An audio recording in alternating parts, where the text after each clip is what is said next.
Este es, sin duda, el monumento fundamental de la antigua cultura mexicana. Durante años lo miré tratando de explicarme la causa de la sensación de energía inagotable que su presencia me imponía. A fuerza de interrogarlo, hubo un día en que comenzó a responderme y comprendí entonces algo de lo que en él ocurría. Este monumento es la representación del sumo poder en el punto donde va a ejercerse para crear el universo. Por decirlo en términos actuales, el monumento es una suerte de representación de la materia reducida a la infinita condensación de la masa a temperatura infinita.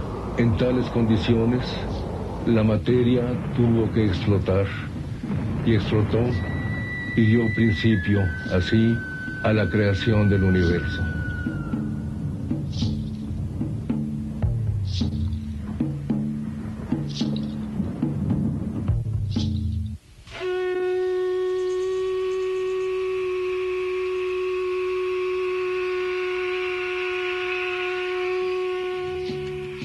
Al igual que en el fondo de todas las grandes culturas, en el de la antigua cultura mexicana, enraiza una concepción cosmogónica explicativa del destino del hombre y el mundo.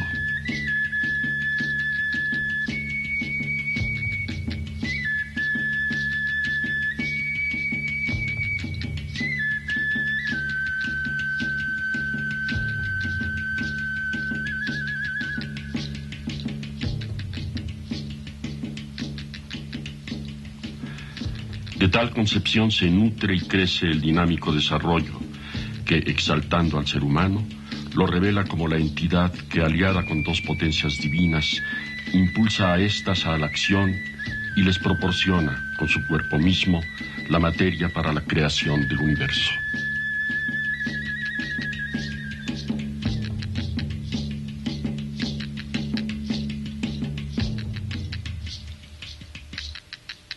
Es, en su totalidad, la figura de un ser humano, una mujer, varias de cuyas partes se ven sustituidas por otras, propias de la serpiente. Así, en el lugar de su cabeza se encuentran, enfrentadas, las de dos serpientes.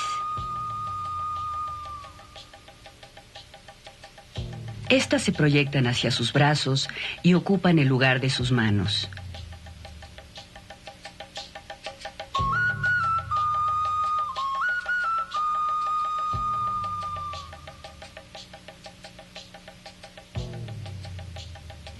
Más abajo, convertidas en su cinturón, se transforman en una sola con dos cabezas. De ese cinturón descienden, multiplicadas en una falda. A lo largo de esta enlazan sus cuerpos y en su borde alternan sus cabezas y sus colas. Otra vez dos, ondulando, bajan entre las piernas.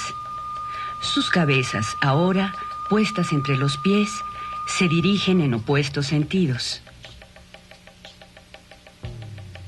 En el monumento, pues, aparecen un ser humano y dos serpientes que, proyectándose hacia abajo, forman sus manos, su cinturón, su falda y por fin vuelven a ser ellas mismas, encerrando desde abajo, como lo hacen en lo más alto, la figura del ser humano. Mírense además las articulaciones de sus hombros y sus codos. Ellas tienen ojos y bocas. Mírense sus pies. Allí aparecen con volumen pleno las formas que están en las articulaciones, también con ojos y bocas.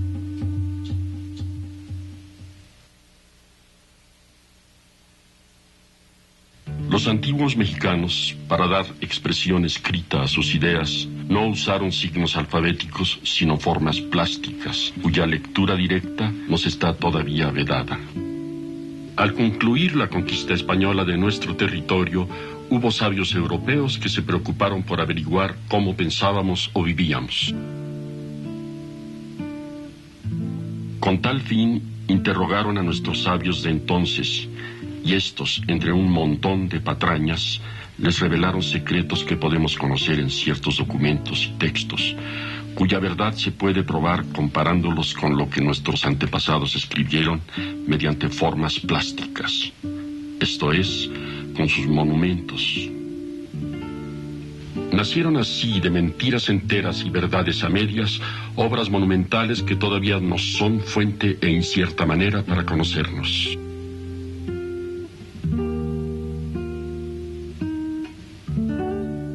Y hubo por aquellos mismos años un viajero y cronista francés, André Thévet, que también se ocupó en nuestras antigüedades.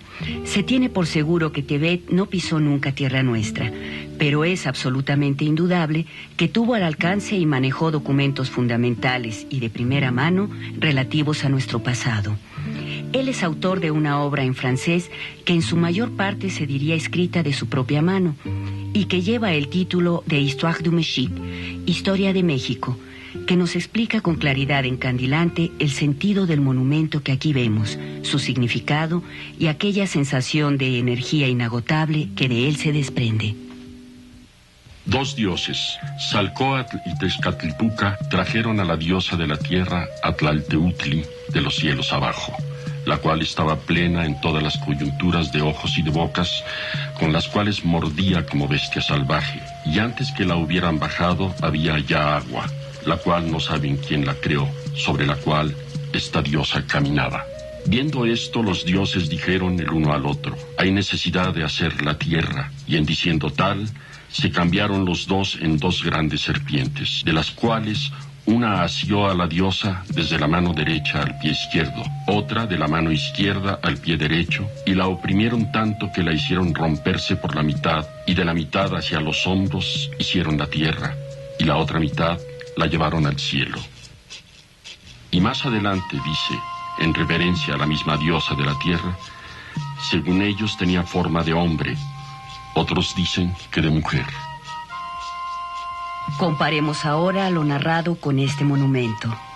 La Coatlicue representa el momento donde las serpientes, al unirse al ser humano, constituyen la potencia que, al volverse en acto, creará el mundo entero.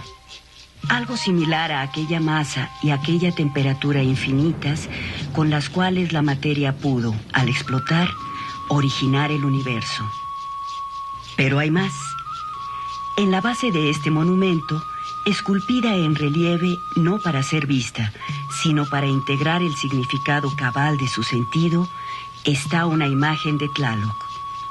El labio superior, como se advierte en otras imágenes de Tlaloc, representa dos cabezas de serpiente enfrentadas, igual que en la cima de Coatlicue. Además, sobre el cuerpo de la imagen en relieve, aparece un símbolo, un quincunce, que representa asimismo el momento previo a la creación universal. Tal momento, así, está representado esencialmente por la unión de dos serpientes y un ser humano. La representación humano-serpentina aparece inicialmente con los olmecas.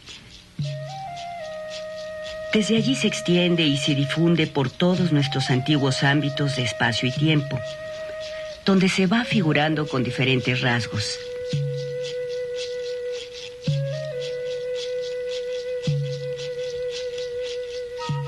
Tales figuraciones alcanzan entre los mexicas su perfecta culminación y su síntesis.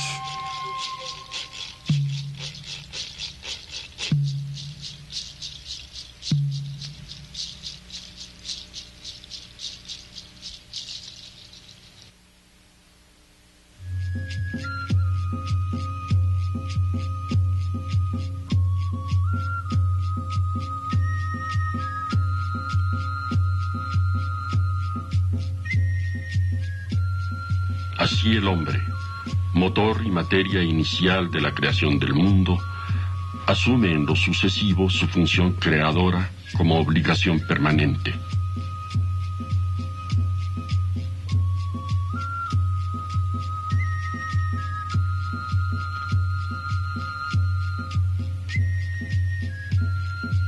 La creación no es un hecho único, sino un proceso interminable.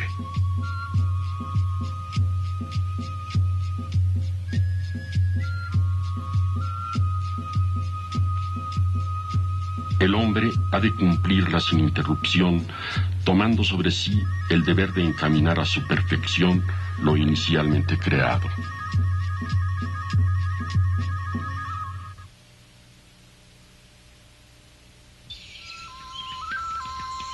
La idea que de sí mismos y del mundo se hicieron los creadores de la antigua cultura mexicana tuvo que manifestarse en representaciones plásticas concretas, supuesto que éstas fueron el medio principal con que contaron para darle expresión comunicable.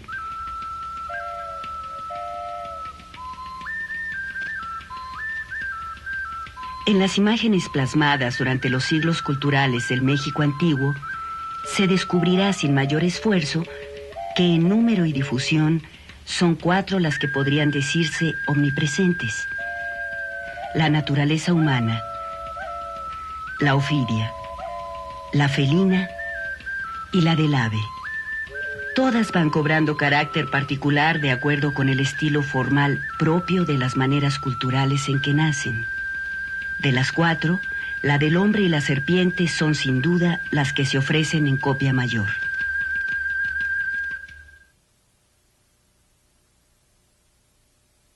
La imagen humana, seña patente de la índole humanista de la cultura donde tiene origen, aparece en el México antiguo desde tiempos incluso anteriores a los olmecas.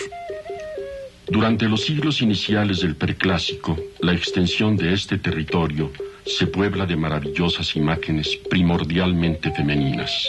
Pareciera que el hombre, en la feliz inocencia de aquella alba de la civilización, admirado del pródigo funcionamiento de la naturaleza, hubiera querido concentrarlo en la forma de la mujer, fuente y culminación de la vida, evidencia de cuánto ésta posee de motivos de sabiduría y felicidad. Las imágenes femeninas se multiplican de continuo en esas innúmeras figurillas de cerámica en que la inerte materia del barro cobra algo como el escalofrío de la materia viviente. En el Preclásico, ya sea desnudo o suntuosamente vestido, la imagen del hombre revela su dedicación a diversas ocupaciones sociales.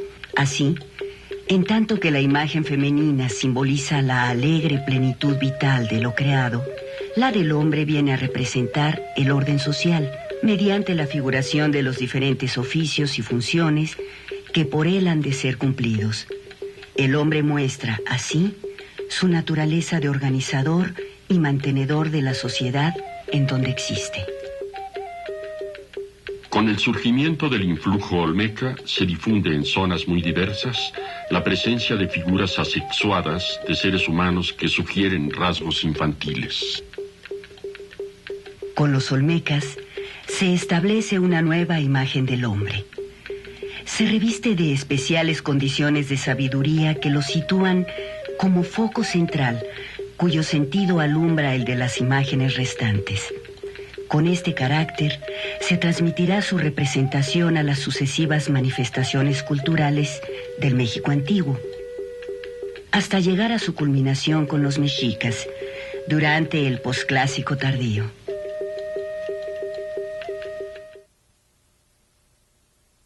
La imagen de la serpiente se manifiesta desde tiempos muy tempranos. Es la representación de poderes divinos que el hombre comparte. Los olmecas la mezclaron con el ave. Desde figuras simples hasta la opulenta Jiucoatl de los mexicas, sus formas progresan estilizándose. Los zapotecas la figuraron con la mandíbula superior prolongada hacia arriba y hacia atrás, como aparecería después en el Chac Maya. En Teotihuacán se perfecciona la serpiente emplumada. En Xochicalco tomaría dientes análogos a los humanos. Los mayas la habrían de conducir a grados extremos de estilización. En Veracruz, su cuerpo se desarrollará en ganchos y volutas. La voluta que en Teotihuacán le compone la ceja, bajará más tarde y se colocará en la boca de Tlaloc. Se convertirá en un modo de cuadrángulo relevado.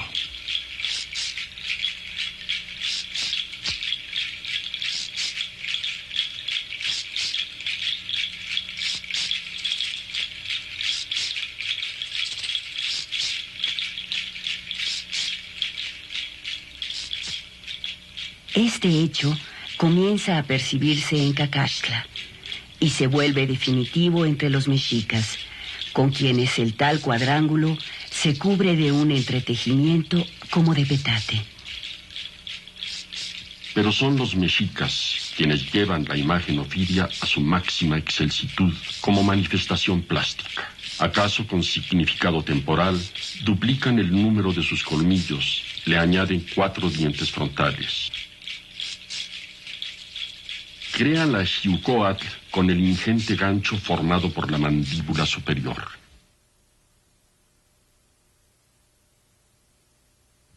El felino, especialmente el jaguar, se mira también figurado desde épocas primarias.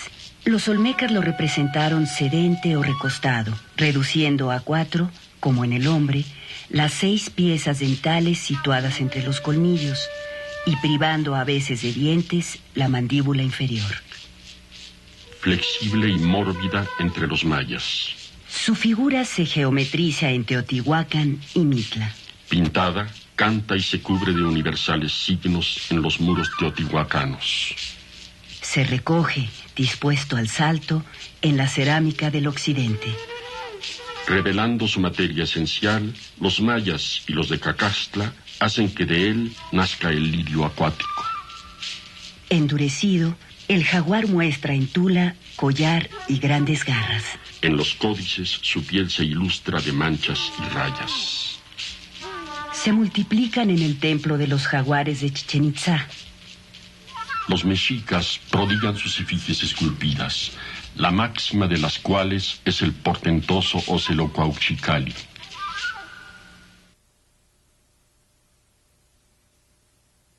En cuanto al ave, desde el pato del preclásico hasta el águila simbólica del posclásico tardío, es posible además encontrar en inagotable abundancia las aves que poblaban el territorio del México antiguo, representadas de bulto entero o en relieve, pintadas en muros o en vasijas, enteras o solo figuradas por partes suyas. Las aves coronan a menudo otras figuras, humanas y animales. En los casos en que se combina con las de otras entidades, el ave ocupa generalmente su vértice, constituyéndoles lujosos cascos o tocados a modo de penachos de plumas.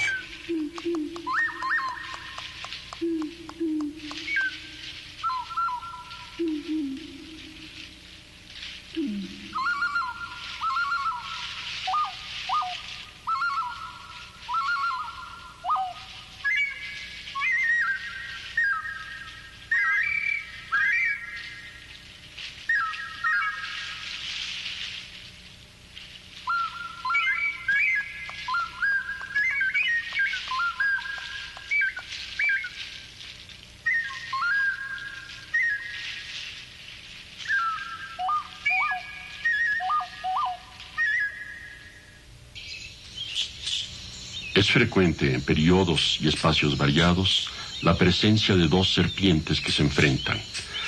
Así se miran, por ejemplo, en el altar 4 de la venta.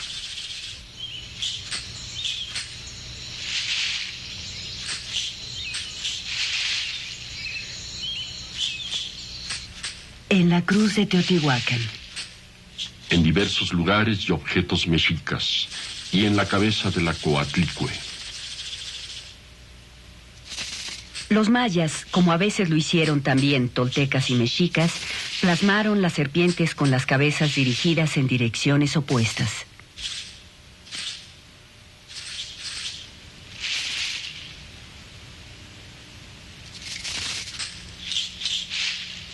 La combinación más copiosamente representada es la figura humana con 2 serpientes.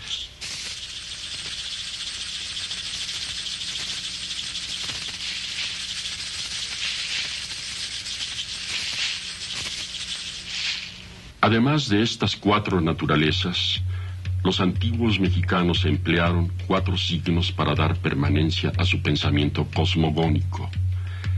Se designarán aquí con los números 1, 2, 3 y 5 por el número de elementos que los componen.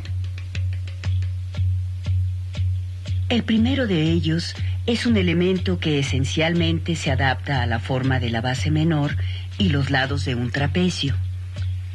Representaría a las 2 serpientes divinas en el punto en que se unen por sus cabezas a fin de constituir, con el hombre, la suma del poder, fuente de la creación.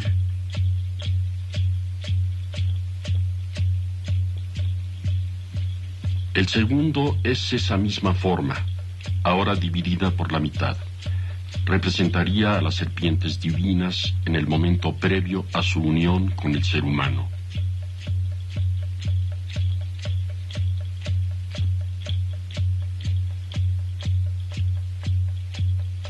Es el tercero la presencia de este último, al cual se une un nuevo elemento, símbolo del ser humano con que las serpientes divinas han de unirse.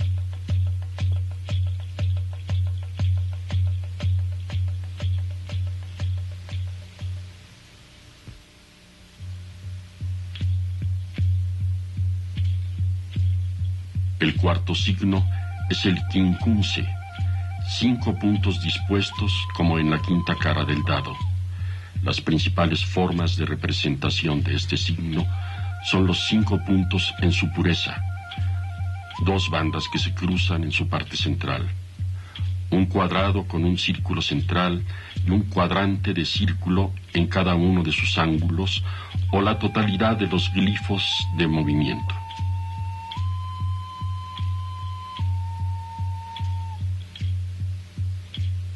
El quincunce aparece sin cesar en imágenes creadas durante el tiempo y en el espacio de la antigua cultura mexicana. La insistencia de su representación hace conjeturable la magna significación y el valor simbólico que a ella se atribuía. Imagínese ahora el momento donde, según la Histoire du Mexique, ambos dioses, cambiados en grandes serpientes, se ponen a la tarea creadora. Uno de ellos hace a la forma humana de la mano derecha al pie izquierdo, el otro a la inversa, de la mano izquierda al pie derecho. Al hacerlo, señalan necesariamente 5 puntos, los correspondientes a las extremidades, manos y pies de la forma humana, y el central, aquel que sus cuerpos ofídeos engendran al cruzarse el uno sobre el otro. Un punto en el centro, otros 4 señalando los ángulos de una superficie ideal. Allí está, claro y evidente, el quincunce. Entre los olmecas, en el altar 4 de la venta. El quincunce ilustra también la pintura rupestre de Oxtotitlán, Guerrero. Tomando a Monte Albán como ámbito ejemplar de la cultura zapoteca, el quincunce se ostenta en estelas de la plataforma norte.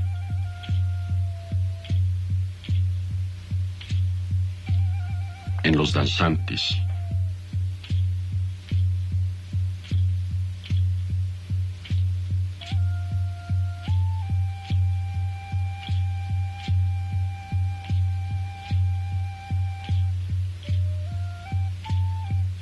En Teotihuacán se muestra en formas diversas.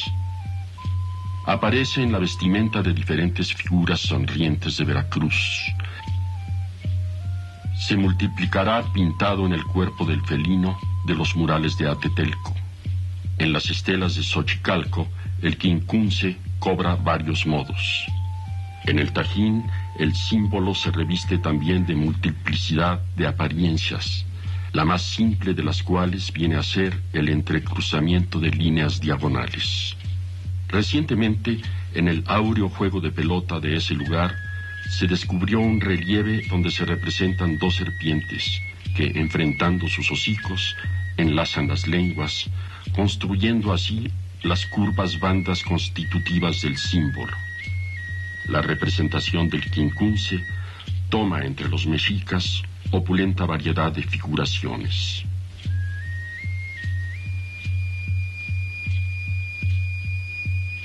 En losas del recinto de las águilas del Templo Mayor de Tenochtitlan, toma la forma de una flor de 4 pétalos. Esos 5 puntos representan el poder de los dioses que, aplicado a la forma humana, creará el universo. Son de tal suerte signos de la acción cosmogónica, insuperable concepción de la importancia del ser humano en el universo. Él es condición sin la cual el universo no existiría. El hombre es el medio insustituible de su preservación y su desenvolvimiento.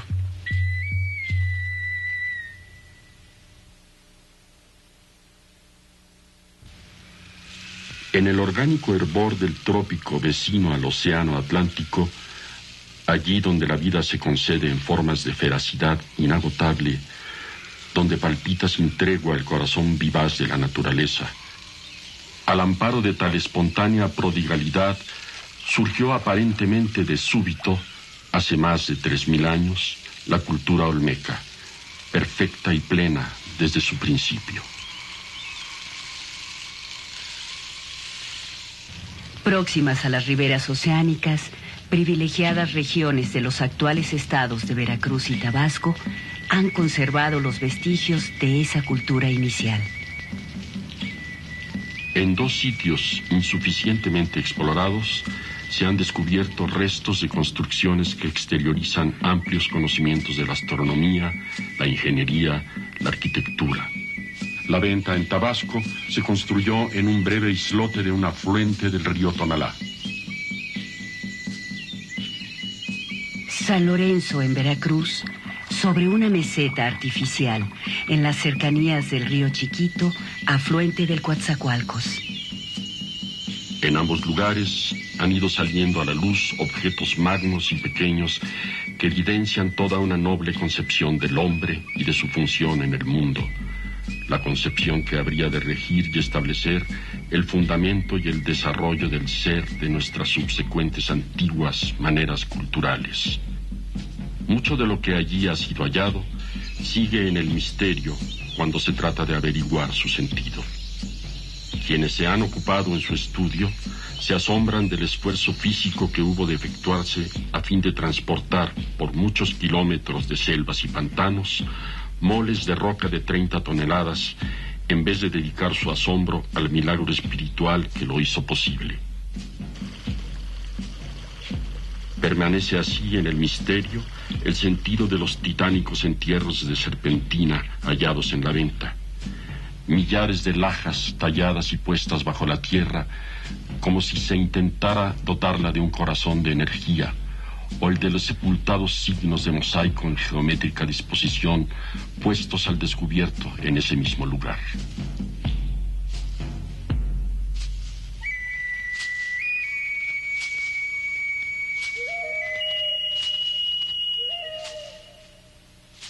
Pero existen, en cambio, otros múltiples objetos cuyo significado puede llegar a ser más accesible, especialmente porque plasman la imagen humana.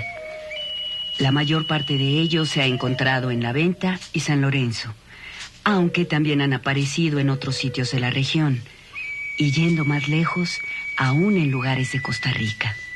La figura del hombre se mira en ellos prácticamente de continuo, ya sola, sea de cuerpo entero o representada por una de sus partes, aislada o como parte de otra pieza, como es el caso de los llamados altares. Grandes volúmenes de piedra que al frente se hunden en un nicho del cual emerge, única o dúplice, la imagen humana, que en ocasiones se ve también relevada en los flancos de tales pétreos volúmenes. Y es en los rostros provenientes de la cultura olmeca en donde se encuentra íntegramente manifiesto el pensamiento cosmogónico que funda la unidad y la grandeza de la antigua cultura mexicana. En los rostros que de ella provienen se revela su secreto mayor. Su labio superior se ensancha para figurar el perfil de 2 cabezas de serpiente que se enfrentan. Como si los olmecas hubieran decidido suprimir toda duda acerca del significado del ensanchamiento del labio superior en sus representaciones del rostro humano, en una época tardía, ya por desaparecer, esculpieron este rostro. La intención no puede ser más clara. Allí está la típica boca trapecial olmeca. Allí, en el ensanchado labio superior, toma relieve el perfil de dos cabezas serpentinas enfrentadas, unidas al ser humano. Las dos serpientes divinas constituyen la unidad que creará el universo.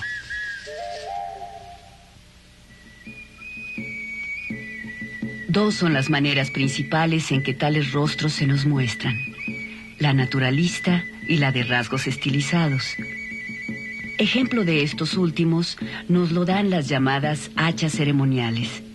Todos los rasgos en ellos son variables, salvo uno.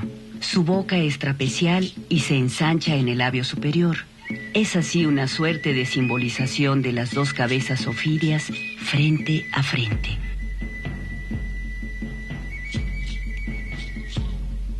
Los rostros naturalistas hallan su mejor ejemplo en los de las llamadas cabezas colosales, con su labio superior ensanchado.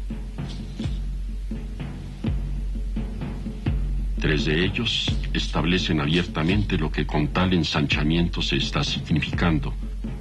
En una, la más antigua, la 5 de San Lorenzo, perfectamente esculpido en dos secciones, es la figuración simbólica de las dos cabezas serpentinas. En las otras dos, la 2 y la 3 de la venta, la misma figuración se advierte a pesar de su lamentable estado de conservación.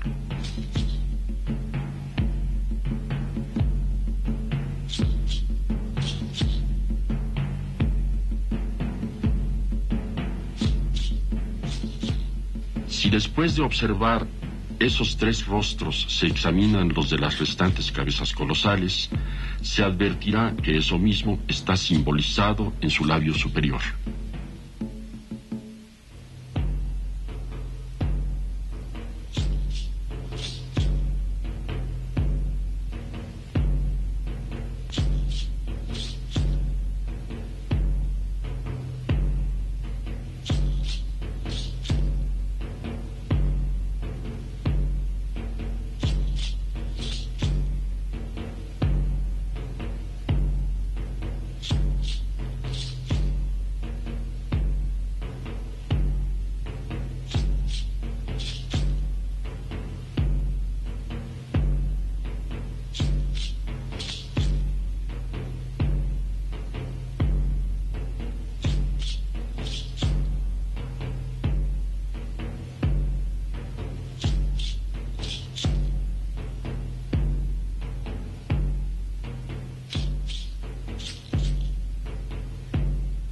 Tanto los rostros naturalistas como los estilizados se representan aislados o formando parte de una figura completa.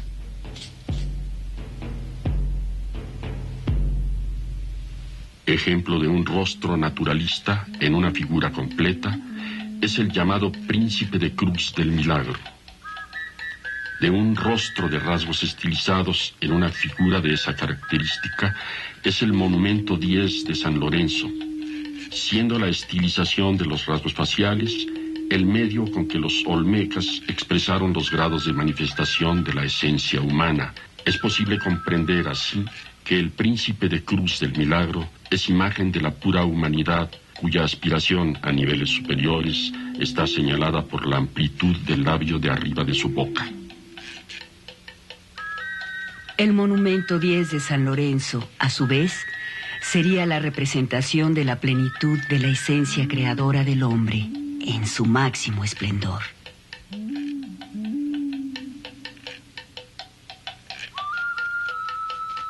Ahora bien, existen monumentos en los cuales una figura de rostro naturalista constituye conjunto con una de rostro estilizado.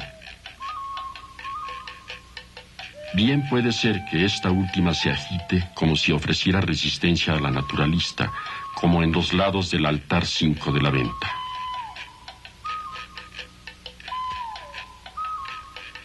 o que aparezca tendida en los brazos y las piernas de la segunda, como en El Señor de las Limas, o que sea presentada por esta como en la figurilla de la colección Bliss. Puede ocurrir también que la cabeza de facciones estilizadas vaya, a manera de tocado, sobre la de rasgos naturalistas, como en el Monumento 1 de San Martín Pajapan. Cuando una imagen de rostro estilizado se encuentra en las piernas, los brazos o las manos de otra, cuyo rostro ofrece facciones naturalistas, se está expresando una suerte de desdoblamiento, señalador de adquisición de conciencia. El hombre natural conoce y exterioriza, como si fuera su propia alma, en la figura que sostiene o presenta su esencia misma, aquello que lo constituye de raíz y para siempre. Cuando la imagen estilizada se sitúa a manera de tocado sobre la cabeza de la naturalista, se está significando a sí mismo el modo como el hombre temporal sustenta la eternidad de su propio ser, invariable y perfecto. Él mismo se corona así de su propia permanente perfección. El tiempo se fija, deja de transcurrir y el hombre se transmuta en pura eternidad. Por lo plasmado en sus imágenes, se advierte que los olmecas estimaban que la facultad de intervenir como materia y motor en la creación universal era la condición esencial del hombre. Necesariamente y en cualquier circunstancia, el hombre se consideraba el creador. Y dado que el universo con su intervención estaba ya hecho, su poder de creación se manifestaría ininterrumpidamente en la tarea de preservarlo y orientarlo hacia su más alta perfección. Su conocimiento de la verdad de las cosas lo llevaría a una suerte de alianza con la vida natural que habría de ser de continuo venerada y fomentada por él. Su rostro parece mirar la sola verdad. Las líneas de sombra que recortan sus párpados vienen a reforzar el estrabismo de los iris, el cual hace posible esa mirada de lo verdadero. El entrecejo abulta su poder entre el principio de las cejas. El labio superior, esculpido en dos porciones separadas por un rehundimiento profundo, origina un espacio destinado a contener la doble presencia ofídea. A cada lado de la parte frontal del casco que la cubre, una garra de ave rapaz fija las uñas, haciendo adivinar la presencia del ave entera, poderosa a levantar en su vuelo la cabeza completa, integrándola a niveles superiores del ser y del conocimiento. De acuerdo con la concepción mexicana del génesis universal, del caos de las aguas increadas, surge por sí solo el verbo creador, constituido por la Trinidad del hombre y dos dioses transmutados en serpientes. En esta cabeza están claramente representadas 3 de las 4 naturalezas mencionadas.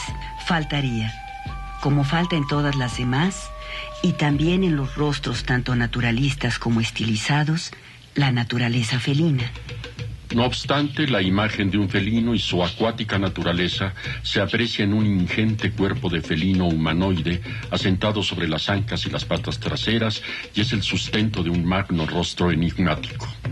El ancho labio superior, típico del modo olmeca de representar los rostros humanos, define el exterior de la boca.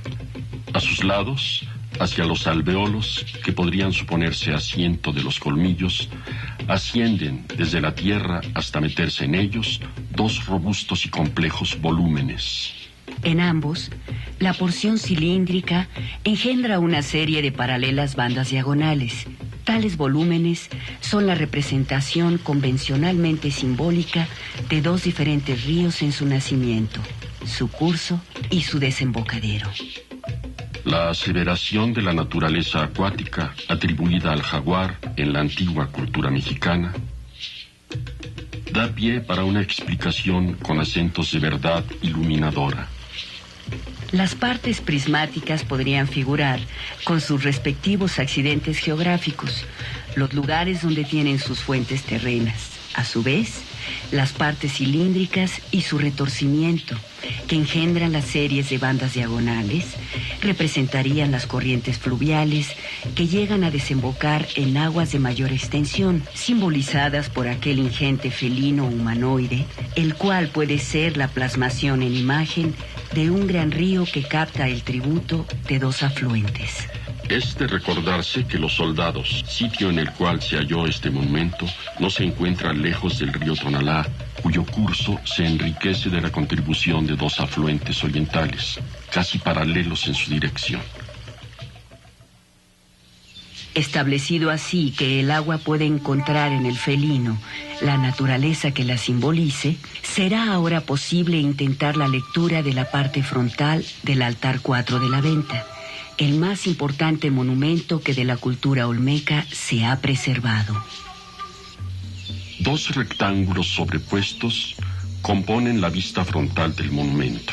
Más angosto y largo, el superior lleva en su parte central la figura de dos magnas cabezas de serpientes enfrentadas. Vueltas hacia arriba, sus bífidas lenguas muestran su perfil en breves formas agudas. Entre sus colmillos aparece un quincunce con la apariencia de dos bandas cruzadas. En la parte media del rectángulo inferior, justo bajo el punto de encuentro de las dos cabezas de sierpe en el superior, se sitúa una imagen humana. Los bordes de la cavidad constituyen indudablemente una representación de la naturaleza acuática, con líneas curvas análogas a las que en las columnas frontales del uno de los soldados figuran corrientes de agua. Se evidencia así el sentido cabal de lo representado en la parte frontal de este altar 4 de la venta. De la masa acuática nace la forma humana, a la cual se alía la doble presencia de las serpientes divinas. El poder creador queda, pues, integrado. Tres naturalezas, la felina, la ofidia y la humana, lo simbolizan con su unión. El quincunce, puesto entre los colmillos de las serpientes, refuerza y explica este significado, la creación. La naturaleza del ave, símbolo de proceso tal, también está aquí presente.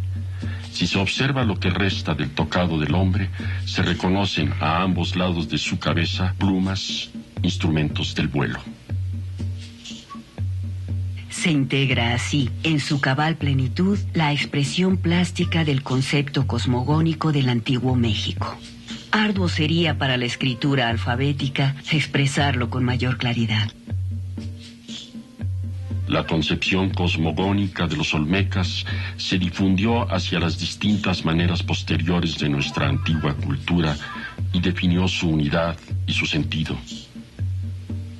Sirvan como ejemplo tres de las principales maneras de esa cultura: Teotihuacán, Monte Albán y Palenque. A fin de representar la unión de las dos serpientes divinas con el ser humano, los teotihuacanos crearon una imagen que permaneció durante siglos, a la cual se ha dado el nombre de Tlaloc.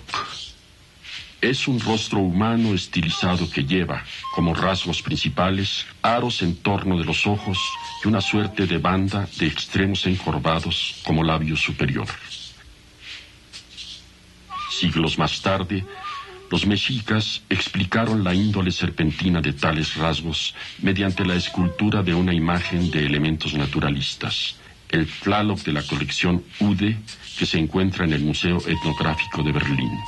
En ella se advierte que los aros oculares figuran curvaturas cerradas de los cuerpos ofidios y que la banda bucal representa el enfrentamiento de dos cabezas de serpiente. Los zapotecas dieron a la cabeza de la serpiente una particular manera de representación. Esculpida puede verse en piezas provenientes de los valles centrales de Oaxaca.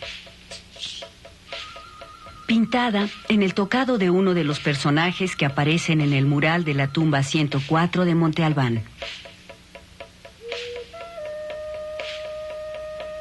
Dos imágenes de la cabeza así representada se enfrentan y se unen para integrar el rostro de Cosijo.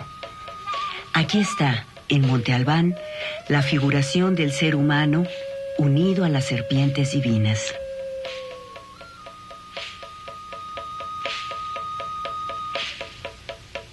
Esa misma triple alianza fue plasmada por los mayas de Palenque, quienes favorecieron sus representaciones llevándola a límites excelsos. En la losa que cubría el sarcófago de Pacal, en la cámara interior del templo de las inscripciones, dos grandes serpientes abren desmesuradamente sus mandíbulas superiores para dar paso al hombre que de ellas surge.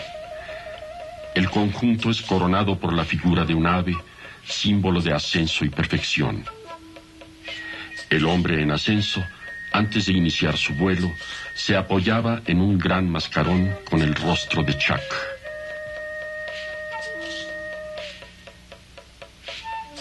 El rostro de Chac, es decir, Cosijo, es decir, Tlaloc, la entidad omnipresente compuesta de una figura humana. Algunos dicen que de hombre, otros que de mujer, y rasgos de naturaleza de serpiente. Los dioses transmutados en serpientes se unen al primer ser humano, a fin de constituir la suma del poder creador del universo.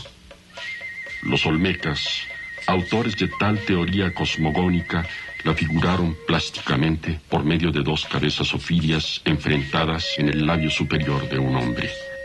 Los mexicas, que llevaron a su culminación la cultura antigua mexicana, y a quienes se debe el establecimiento del texto que contiene su teoría cosmogónica, no se detuvieron en la aclaración del significado del rostro de Tlaloc. A esa entidad, representación del sumo poder, le añadieron cuerpo e iluminadoras características. Aquí está la Coatlicue. Este monumento fue creado por los mexicas en la plenitud de su gloria. En él se resume la idea expresada multitud de veces en imágenes de nuestra antigüedad. Esto es, que el ser humano, tras despertar en los dioses el impulso de la creación, les proporciona con su mismo cuerpo la materia necesaria para ejecutarla. Advirtamos que cuelga de su cuello un sartal que enhebra una serie de manos y corazones alternados que en su centro tienen una calavera. Esta se halla traspasada por un ceñidor serpentino que a mitad de su parte posterior atraviesa otra gemela suya. El ceñidor forma unidad con el cordón que enhebra los mencionados corazones y manos, cordón consistente en una corriente de sangre, como se advierte en el nudo que lo ata sobre la nuca.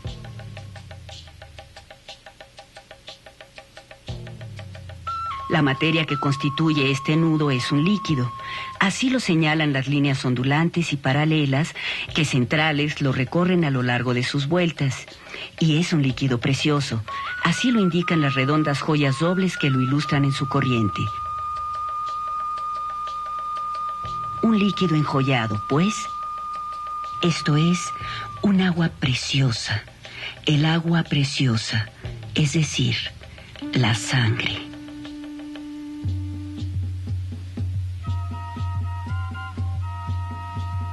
Lo que liga entre sí los elementos del sartal es el fluir vivificante de un río sanguíneo, que actúa corriendo por ellos y por la serpiente del ceñidor, alumbrándose de poderes perpetuos al cruzar, hacia arriba y hacia abajo, la cúpula de los cráneos centrales. Tenemos aquí la representación de manos, herramientas humanas de toda creación material, de corazones, órganos que con sus latidos crean el movimiento de la sangre que crea la vida, de calaveras, por una parte, contenedoras de la voluntad y el pensamiento, que crean lo inmaterial, por la otra, símbolos de lo que sobrevive a la putrefacción del cuerpo, esto es, de la vida sin término. El latir de los corazones, al impulsar la sangre del ya dicho cordón, anima con el ciclo incesante de la circulación la efectividad de las funciones creadoras de manos y calaveras, vivas estas como lo demuestra la condición de sus ojos. Todo así, facultades creadoras, cuya plasmación refuerza lo expresado por la unión de las serpientes y el ser humano.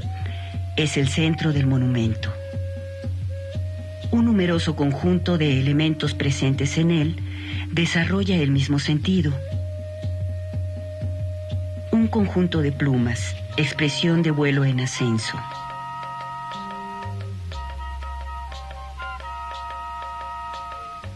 Trenzas, como escaleras que suben y bajan. Cascabeles, creadores del sonido cósmico.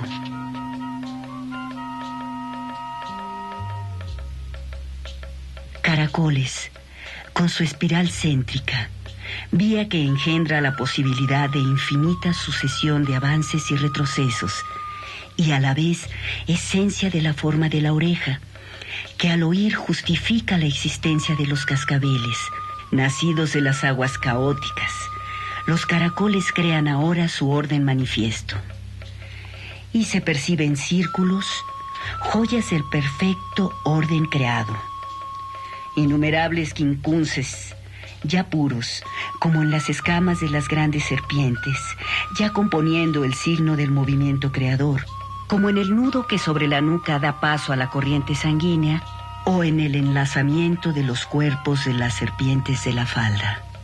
Expresión creadora en su totalidad, este monumento viene a ser la síntesis explicativa del concepto que desde su origen olmeca enuncia la suprema función del ser humano como impulso y materia de la creación universal y por tanto como merecedor de la encomienda de preservar el universo y esforzarse por llevarlo a su perfección. Gloria de México es la significación humanista del concepto cosmogónico que dio sentido al nacimiento y orientó el desarrollo de sus antiguas culturas autóctonas, otorgándoles grandeza y perfecta unidad. De acuerdo con tal concepto, el hombre proporcionó a las potencias divinas el impulso y la materia con los cuales ellas alcanzaron el poder de crear el universo. De tal suerte, el hombre no aparece como el amo y señor de las cosas creadas, del modo en que lo presentan las cosmogonías de la cultura occidental, sino como su iniciador y el encargado de su preservación. El hombre, pues, no ha de pretender el dominio de la naturaleza, sino su alianza con ella, a fin de lograr, con su perfeccionamiento, el suyo propio.